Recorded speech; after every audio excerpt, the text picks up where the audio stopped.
Hello students, हम लोग chapter probability कर रहे हैं। कुछ क्वेश्चंस हम कर चुके हैं इसके ऊपर बेस्ड। आज कुछ और क्वेश्चंस देखते हैं। ठीक, तो आप अपना पेपर और पेन लेके रेडी हो जाएं और क्वेश्चन लिखें।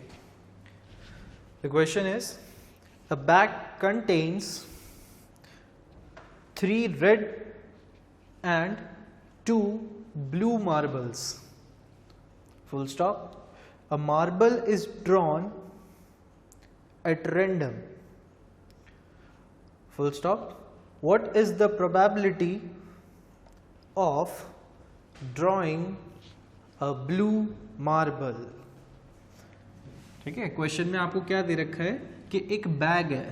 ठीक, एक मैं ऐसे ही कंटेनर बना लेता हूँ, बैग कंटेनर कुछ भी। ठीक, ये हमारा बैग है और इसके अंदर उन्होंने बोला कि इसके अंदर 3 रेड बॉल्स हैं और 2 ब्लू कलर की बॉल्स हैं। ठीक, तो यहाँ पर जो है 3 रेड कलर की बॉल्स हैं और 2 जो है वो क्या है, ब्लू कलर की बॉल्स हैं। 2 ब्लू कलर की बॉल्स हैं। ठीक है, अब वो आपसे पूछ रहे हैं, आगे उन्होंने बताया आपको कि a ball is drawn at random. ठीक, sorry, it's not a ball, it's marble. ठीक, मार्बल वो कंचे। ठीक, तो यहाँ पर मार्बल की बात हो रही है। 3 रेड कलर के मार्बल हैं, 2 ब्लू कलर के मार्बल्स हैं। ठीक, और उसमें से बैग में है ये सब कुछ। तो बैग में हाथ डाला और रैंडमली मतलब कोई ऑर्डर फिक्स नहीं था कि ये वाला निकालेंगे ये वाला निकालेंगे। ठीक, बस आंख बंद करी, डाला हाथ और निकाल लिया। ठीक, रैंडमली, हमें पहले से पता नहीं था क्या निकलने वाला है। ठीक, तो ये होता है रैंडमली का मतलब। तो इस बैग में हाथ डाला और एक मार्बल निकाल लिया। तो अब वो आपसे पूछ रहे हैं कि इसमें से एक मार्बल जो निकालेंगे उसकी क्या प्रोबेबिलिटी होगी कि वो ब्लू कलर का हो। ठीक, ब्लू कलर के होने की क्या प्रोबेबिलिटी रहेगी। ठीक, तो आप देखो यहाँ पर अगर हम बात करें टोटल पॉसिबल आउटकम्स की, कि टोटल पॉसिबल आउटकम्स कितने हो सकते हैं यहाँ पर। ठीक, देखो 3 अलग अलग बॉल्स हैं, या सॉरी मार्बल्स हैं रेड कलर की और 2 अलग अलग ब्लू कलर के मार्बल्स हैं। ठीक, तो आप जो है टोटल कितने मार्बल्स निकाल सकते हो, 3 तो रेड और 2 ब्लू। तो इसका मतलब टोटल पॉसिबल आउटकम्स जो यहाँ पर हैं वो है 5। ठीक है, और हमारे जो फेवर में हैं, जो हमें चाहिए वो कितने हैं यहाँ पर। ठीक, तो अगर हम देखें कि जो हमारे फेवर में है फेवरेबल आउटकम्स, ठीक, यहाँ पे हम लिख दें that is of blue colour, marble of blue colour. तो ब्लू कलर वाले मार्बल हमें कितने दिख रहे हैं यहाँ पर, ओनली 2। सिर्फ 2 ही मार्बल्स ऐसे हैं जो ब्लू कलर के हैं। तो ब्लू कलर के हम ज़्यादा से ज़्यादा 2 ही निकाल सकते हैं, है ना। तो इसलिए फेवरेबल आउटकम हमारे कितने हो गए, 2। अब अगर हम प्रोबेबिलिटी की बात करें, फॉर्मूला की, probability of event is equals to, हर बार फॉर्मूला लिख रहे हैं हम तो आप भी लिखने की आदत डालें, number of favourable outcomes upon total number of outcomes.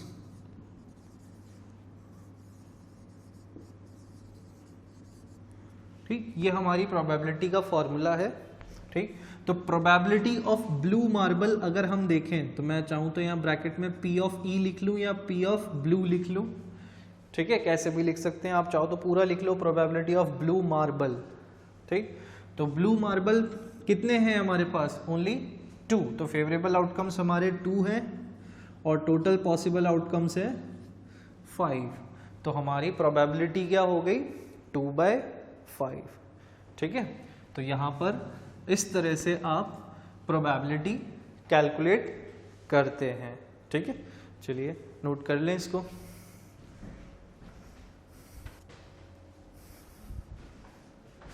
Okay, note कर लिया होगा आपने, है ना।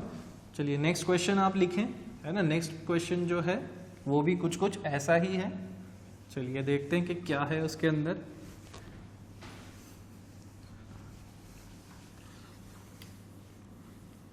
लिखें, अ bag contains 5 red balls, comma 8 white balls, comma 4 green balls and 7 black balls, full stop. If one ball is drawn at random, comma, find the probability that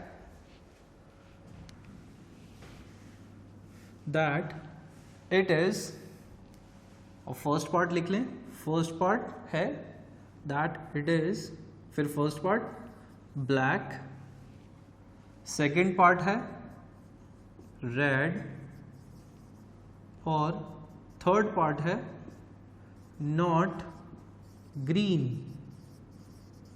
not green. ठीक है, ये 3 पार्ट्स हैं इसके। तो देखें हम यहाँ पर हमको क्या दे रखा है कि भाई 5 जो है वो 5 तो क्या है रेड कलर की बॉल्स हैं, ठीक, और क्या दे रखा है 8 वाइट कलर की बॉल्स हैं, और क्या गिवन है 4 ग्रीन है और 7 ब्लैक है, 4 ग्रीन एंड 7 ब्लैक बॉल्स। ठीक है, ये सब क्या है एक बैग के अंदर बंद है, ठीक, सब एक बैग के अंदर है ये सब। ठीक, अब इस बैग के अंदर ये सारी बॉल्स जो है वो मिक्स्ड है, अंदर मिक्स हो रही है। ठीक, अब हाथ डालेंगे तो कौन सी बाहर आएगी हमें नहीं पता है ना, तो इसलिए उन्होंने बोला फिर आगे अ ball is drawn at random, एक बॉल बाहर निकाली रैंडमली, ठीक, कुछ पता नहीं कि कौन सी निकलेगी, तो इसलिए रैंडमली हम कोई एक बॉल बाहर निकाल रहे हैं।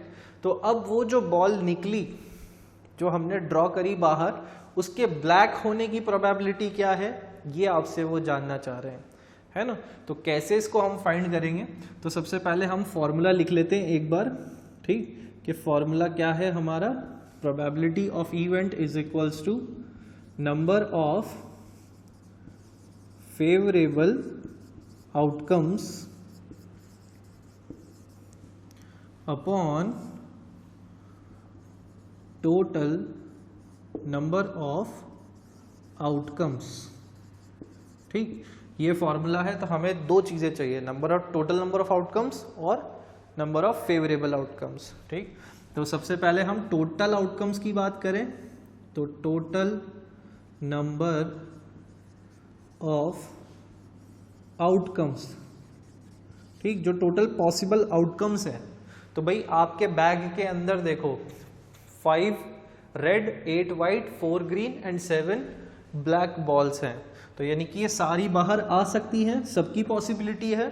तो टोटल पॉसिबल आउटकम्स कितने हो जाएंगे 5 + 8 + 4 + 7, ठीक है, 5, 8, 4, 7, ये सारे यहाँ पर पॉसिबल आउटकम्स है ना। तो अगर हम देखें इसको कैलकुलेट करें तो 5 + 8 13, 13 + 4 17 और 17 और 7 24, तो टोटल 24 आउटकम्स जो है वो पॉसिबल है। ठीक, अब उन्होंने हमसे पूछा है अ ball is drawn at random, what is the probability that it is black.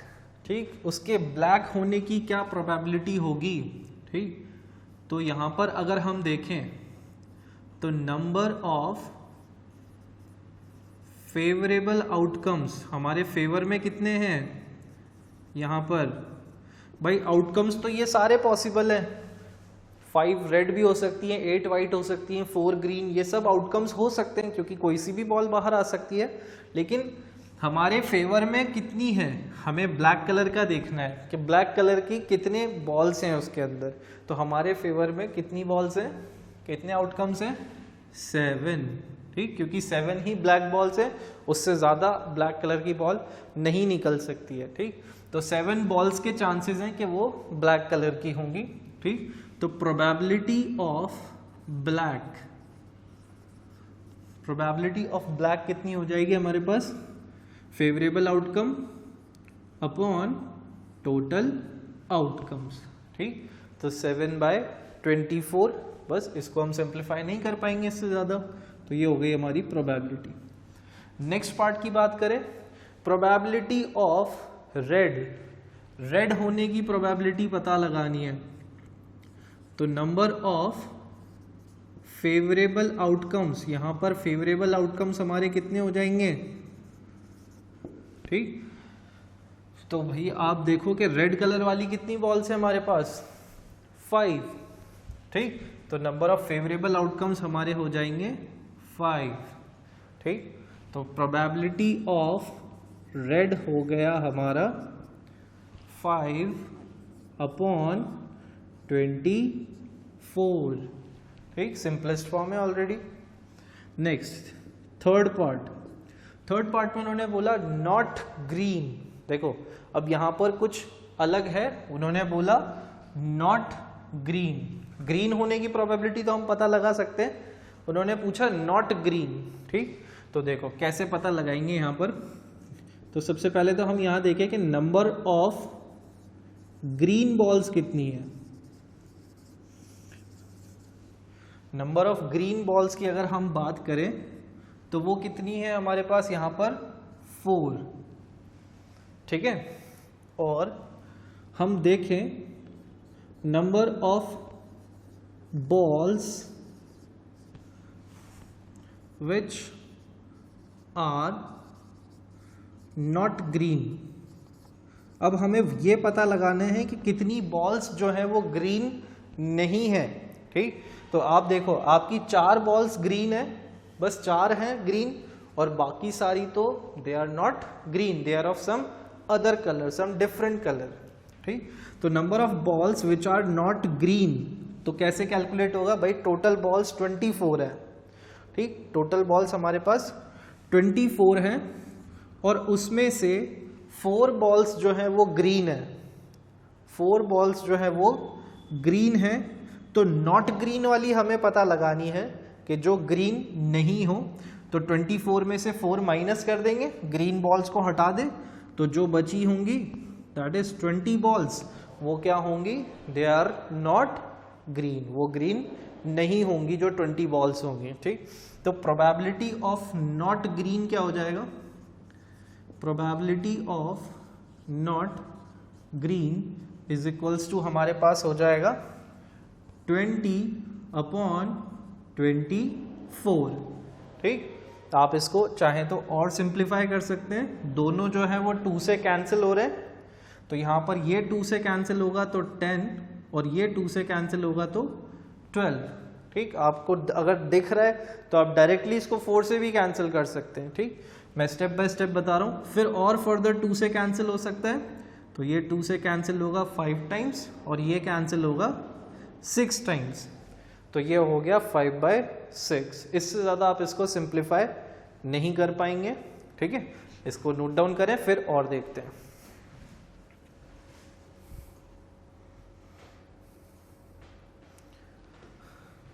चलिए आपने देख लिया होगा इसको, है ना।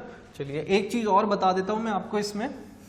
देखिए यहाँ पर अभी हमने जो प्रोबेबिलिटी कैलकुलेट करी नंबर ऑफ नॉट ग्रीन की, ठीक। तो इसको एक तरीके से और कैलकुलेट कर सकते हैं, वो मैं आपको बता देता हूँ। देखिए हमने पढ़ा है that probability of happening an event, P of E को हम क्या बोलते हैं, किसी इवेंट के होने की प्रोबेबिलिटी, ठीक, plus P of not E।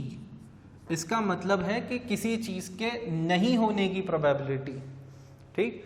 Probability of E का मतलब है probability of happening an event, होने की प्रोबेबिलिटी, और नॉट E का मतलब है नहीं होने की प्रोबेबिलिटी, ठीक। इसको ऐसे भी लिखा जा सकता है P ऑफ E बार, ऐसे भी लिखते हैं, ठीक है। E के ऊपर बार बना देते हैं, तो या तो नॉट E लिखें या फिर ऐसे लिखें, ठीक। तो एक बात ध्यान रखना कि किसी भी इवेंट के लिए उसके होने की प्रोबेबिलिटी और उसके नहीं होने की प्रोबेबिलिटी, इन दोनों का सम हमेशा क्या होता है, 1 होता है, ठीक। Probability of happening an event and probability of not happening an event, इन दोनों का सम हमेशा क्या होगा, 1, ठीक। तो अब हमें अगर probability of not happening an event calculate करना है तो क्या हो जाएगा, ये PE जो है वो इधर ट्रांसफर हो जाएगा ठीक, तो ये हो जाएगा 1 minus probability of happening an event. ठीक, तो आप देखो किसी चीज़ के नहीं होने की प्रोबेबिलिटी को हम कैसे कैलकुलेट कर सकते हैं, 1 में से उस चीज़ के होने की प्रोबेबिलिटी को सब्ट्रैक्ट कर दें तो भी हमें मिल जाएगा probability of not happening an event. तो देखो हमारा यहाँ पर अगर हम देखें, हमें फाइंड करना था प्रोबेबिलिटी ऑफ नॉट ग्रीन।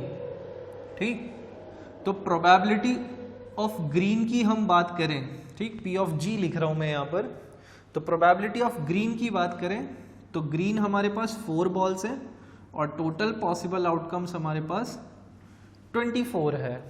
ठीक, तो प्रोबेबिलिटी ऑफ ग्रीन बॉल्स हमारी कितनी हो जाएंगी, 1/6। ठीक, और हमें कैलकुलेट करना है प्रोबेबिलिटी ऑफ नॉट ग्रीन, तो G बार लिख सकते हैं हम इसको, नॉट ग्रीन, तो ये हो जाएगा हमारा 1 माइनस 1/6। तो 1 माइनस 1/6 करेंगे तो आप एलसीएम लेके सॉल्व करेंगे तो 6, यहाँ पर 6 माइनस 1 हो जाएगा, ये 6 इधर मल्टीप्लाई हो जाता है। ठीक, तो ये बन जाएगा 5/6। आप देखो दोनों से आंसर सेम ही आएगा, तो आप चाहें तो ऐसे कैलकुलेट कर लें या ऐसे कैलकुलेट कर लें। ठीक है, दोनों तरह से कर सकते हैं, नोट डाउन कर लें इसको भी।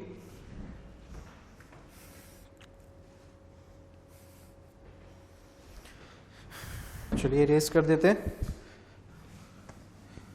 और नेक्स्ट क्वेश्चन के लिए रेडी हो जाएं।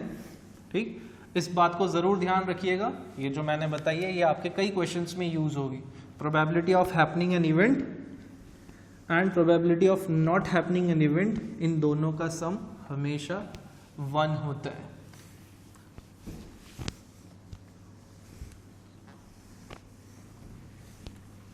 चलिए नेक्स्ट क्वेश्चन लिखें भाई। नेक्स्ट क्वेश्चन है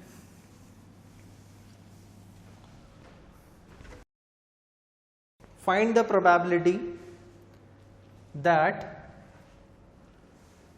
a leap year selected at random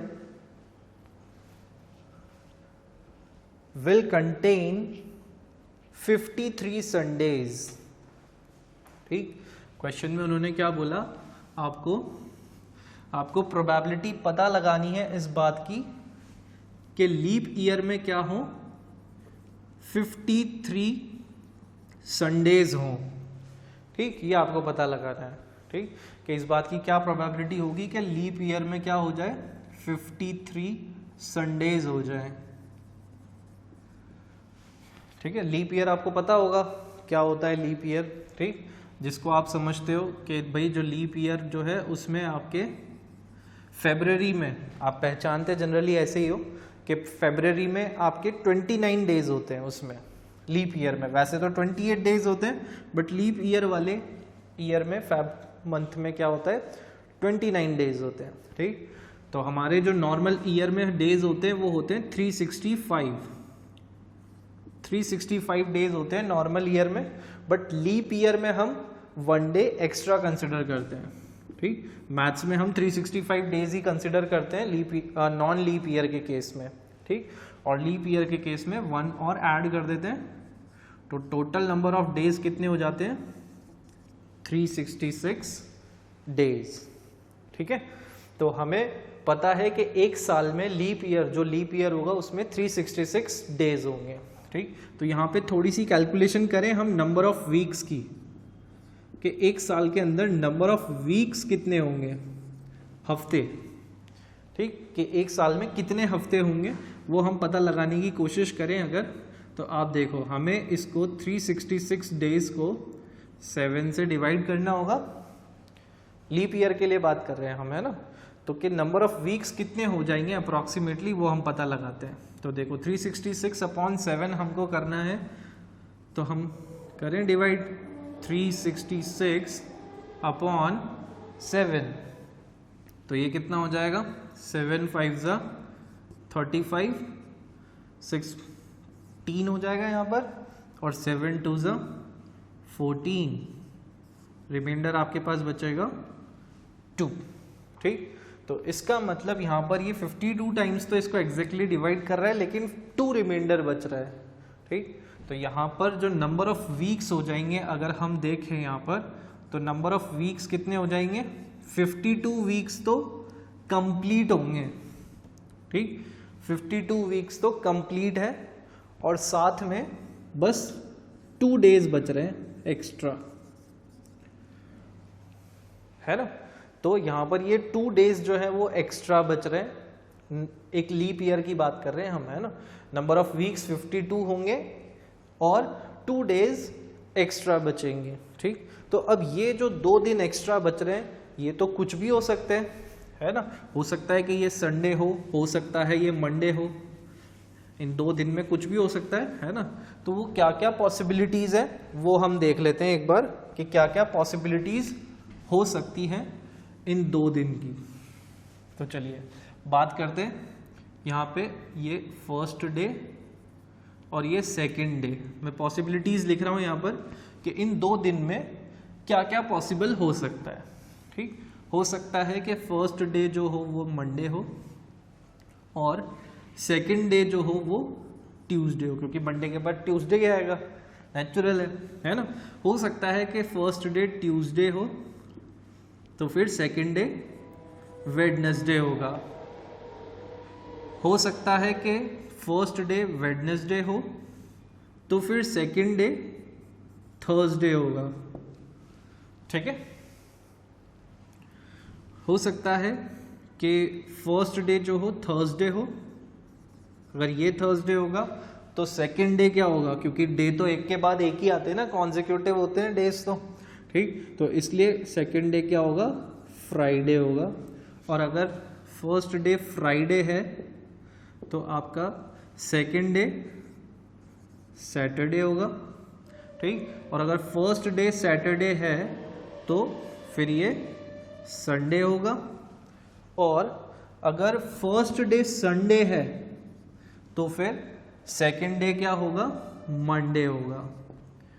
ठीक है, तो ये सारी पॉसिबिलिटीज है। इससे आगे आप और करोगे तो देखो यहाँ मंडे आ जाएगा और फिर ट्यूसडे आ जाएगा, तो मंडे ट्यूसडे ये केस रिपीट हो जाएगा। तो इसका मतलब इससे ज़्यादा और पॉसिबिलिटीज नहीं हो सकती। तो आप देखो कितनी पॉसिबिलिटीज हो गई, 1 2 3 4 5 6 7, टोटल 7 पॉसिबिलिटीज हो गई हैं यहाँ पर, जो कि इन 2 डेज की हो सकती है। ठीक, तो यहाँ पर ये 2 डेज जो हैं वो इनमें से कोई भी हो सकते हैं।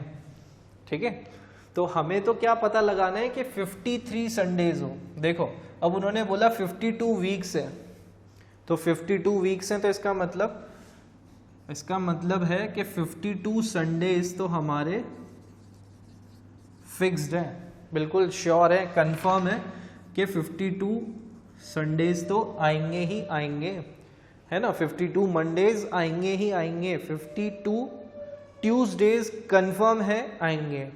ठीक है, तो क्योंकि 52 वीक्स है ना, तो सातों के सातों दिन कंफर्म है, 52 टाइम्स तो आएंगे ही आएंगे। बस इन 2 डेज का हमें पता लगाना है। ठीक, तो आप देखो ये सारी पॉसिबिलिटीज हैं इन 2 दिन की। तो हमें क्या करना है, हमें तो 53 संडेज का पता लगाना है।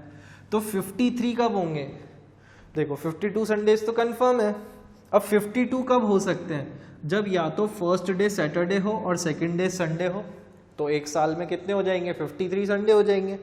या फिर दूसरी पॉसिबिलिटी ये है कि पहला दिन संडे हो और सेकंड डे जो हो वो मंडे हो। तो यहाँ पर हमारे पास ये 2 पॉसिबिलिटीज हैं, 6th और 7th वाली। ये 2 पॉसिबिलिटीज हैं कि जिनमें अगर ये हो जाएं ये दोनों, तो 53 संडेज हो सकते हैं लीप ईयर में। ठीक, तो यहाँ पे आप देखो प्रोबेबिलिटी ऑफ इवेंट।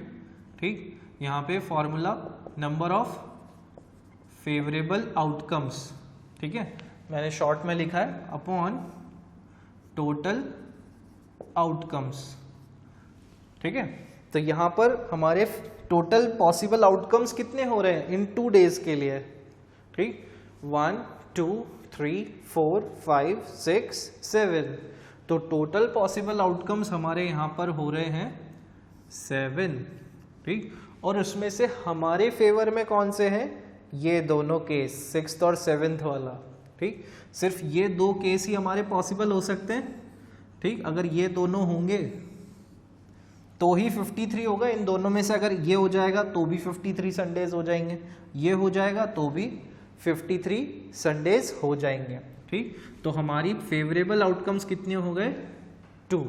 तो प्रोबेबिलिटी हो गई हमारी 2/7, ठीक है। आप इसको नोट डाउन कर लें।